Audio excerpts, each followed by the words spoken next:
जीवन में आने वाले संघर्षों के लिए जब मनुष्य स्वयं को योग्य नहीं मानता, जब उसे अपने ही बल पर विश्वास नहीं रहता, तब वो सद्गुणों को त्याग कर दुर्गुणों को अपनाता है। जब मनुष्य ये मानता है कि जीवन का संघर्ष उसे दुर्बल बनाता है, तो उसे अपने ऊपर विश्वास नहीं रहता। वो संघर्ष के पार जाने के बदले संघर्ष से छूटने के उपाय ढूंढने लगता है। किंतु जब वो ये समझता है कि ये संघर्ष उसे अधिक शक्तिशाली बनाते हैं, ठीक जैसे व्यायाम करने से देह की शक्ति बढ़ती, तो प्रत्येक संघर्ष के साथ उसका उत्साह बढ़ता है।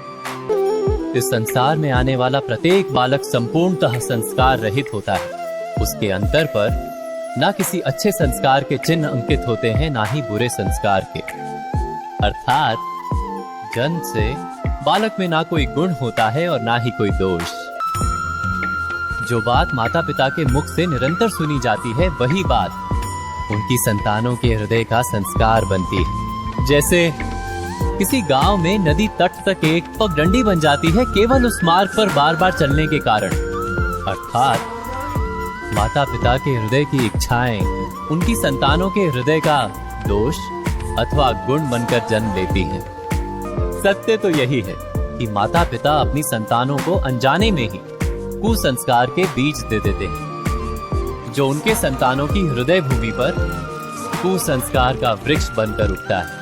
अर्थात अपनी संतानों को सुसंस्कारी और धर्ममय बनाने की आशा रखने वाले प्रत्येक माता पिता को प्रथम अपने हृदय की इच्छाओं पर अंकुश रखना क्या अनिवार्य नहीं कि हम अपनी संतानों के लिए सदा ही विश्राम और सुविधा का आयोजन करते हैं।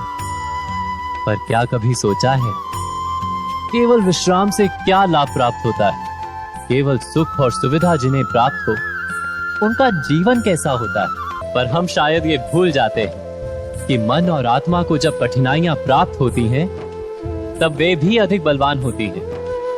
अर्थात जब भी हम अपनी संतानों को श्रम और दुख से दूर रखने का प्रयास करते हैं, क्या वास्तव में उनके सुख का मार्ग बंद नहीं कर देते? स्वयं विचार कीजिए।